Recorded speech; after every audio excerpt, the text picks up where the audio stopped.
On te bricole des vaccins en moins de 6 mois, on appelle vaccin ce qui s'apparente quand même plus à de la thérapie génique. Les Anglais ont l'impression de faire une partie de Mario Kart en étant les premiers à vacciner. Que du plaisir. Mais attends, c'est pas le pire, je te dis tout.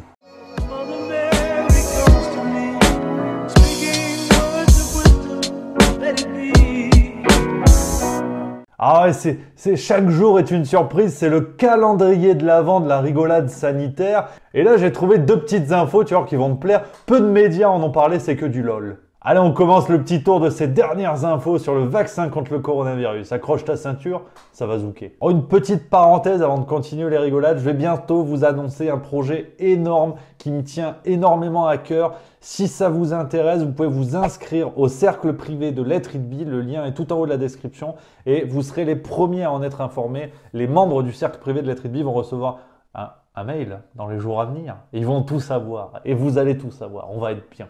Et on commence cette histoire avec Monsieur Vaccin Louis-Charles Viossa. Alors c'est déjà une référence dans le monde de la barbe. Après Édouard Philippe, il repousse encore plus loin les limites du monde capillaire. Alors c'est vrai qu'on a eu Monsieur Déconfinement avec Jean Castex. Ah, ça a bien marché. Et puis maintenant, t'as Monsieur Vaccin. T'es sérieux, toi? Ah, parce que tu pensais qu'on te prenait pas pour un con? Ah, mais c'est... Non, mais Monsieur Vaccin, je veux dire, on en est où? La dernière fois que j'ai entendu ça, c'était Monsieur Patate dans Toy Story. Tu sais où quand t'as un petit gamin, le soir, tu veux lui brosser les chicots, tu dis, hé, regarde, c'est Madame Brosse à dents, allez, dégage. Ben voilà, c'est pareil. Là, on te dit, ah, c'est Monsieur Vaccin. Comme ça, le soir, quand il arrive sur BFM TV, toi, t'es là, ah, Monsieur Vaccin, ah, alors?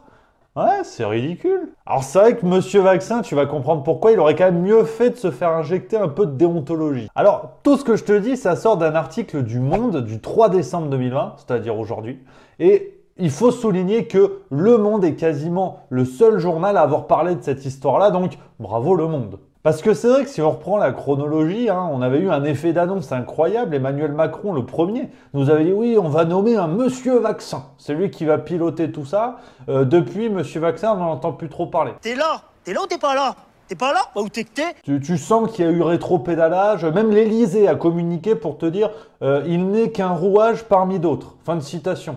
Donc c'est-à-dire, il y a quand même une marche arrière qui est plus que suspecte. Continuez, Jackson. Vous m'intéressez. Et justement, les journalistes du Monde ont creusé tout ça. Ils ont remonté le CV de Louis-Charles Viossa. C'est vrai que c'est un CV en or. Bourgeoisie parisienne, Louis le Grand, l'ENA.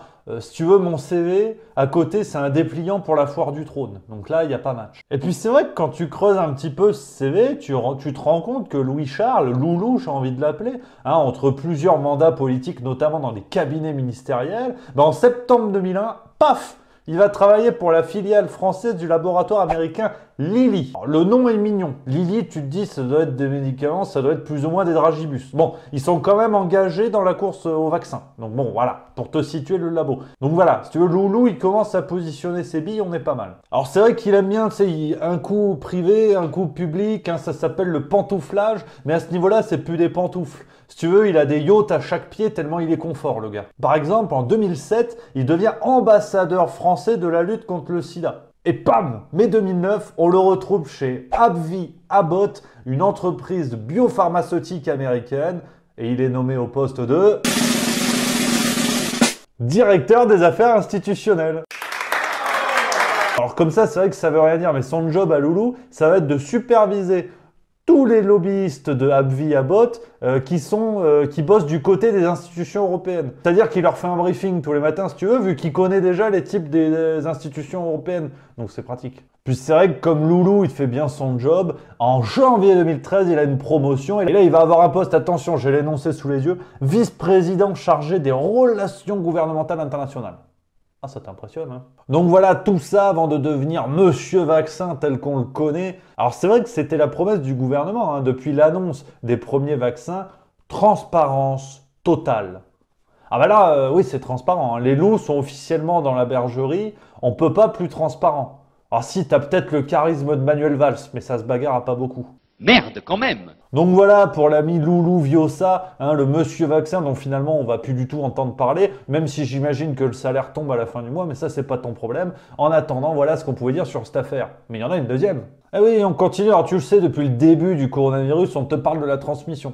Alors le R, il est à 0, il est à 1, il est à 4, on ne sait pas. Mais il faut le R de la transmission. Donc la transmission, ça va nous emmerder encore un temps, parce que le 24 novembre 2020, on a eu un papier dans Business Insider. Un papier pour lequel a été interrogé le médecin en chef de Moderna, l'une des entreprises dans la course au vaccin, hein, et ce médecin en chef s'appelle Tal Zaks.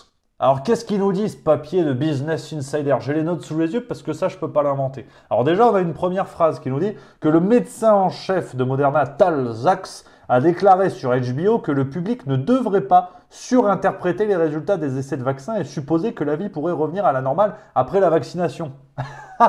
C'est pas tout. Arrête.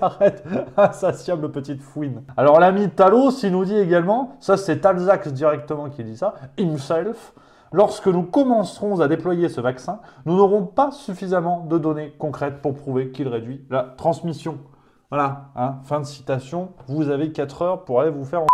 Donc si tu veux, pour l'instant, ce qui s'annonce, alors même si forcément les décisions politiques sont en train de se mettre en place et que tout ça est très mouvant, pour l'instant, on t'explique qu'on va vacciner tout le monde, même ton chat. On ne sait jamais parce que je l'ai entendu faire miaou.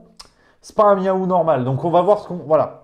Mais en fait, concrètement, personne ne s'avance pour dire si la vaccination d'une grande partie de la population va permettre le retour à la vie normale. Est-ce qu'on va pouvoir se débarrasser de ces conneries de masques? Est-ce qu'on va pouvoir faire un footing à 21 km? Est-ce qu'on va pouvoir aller acheter une baguette de pain sans devoir faire un testament et 14 papiers, dont une radiographie des poumons? On ne sait pas. Est-ce que je vous en pose des questions? Ouais, est-ce que je vous en pose? Donc c'est quand même un petit peu emmerdant parce que sur le papier, on va se faire injecter quelque chose qui a été bricolé en quelques jours. On n'a pas les données sur toutes les conséquences, sur tous les effets secondaires à long terme. On n'a même pas les données sur la transmission, ça c'est l'ami Tal Zaks qui nous le dit.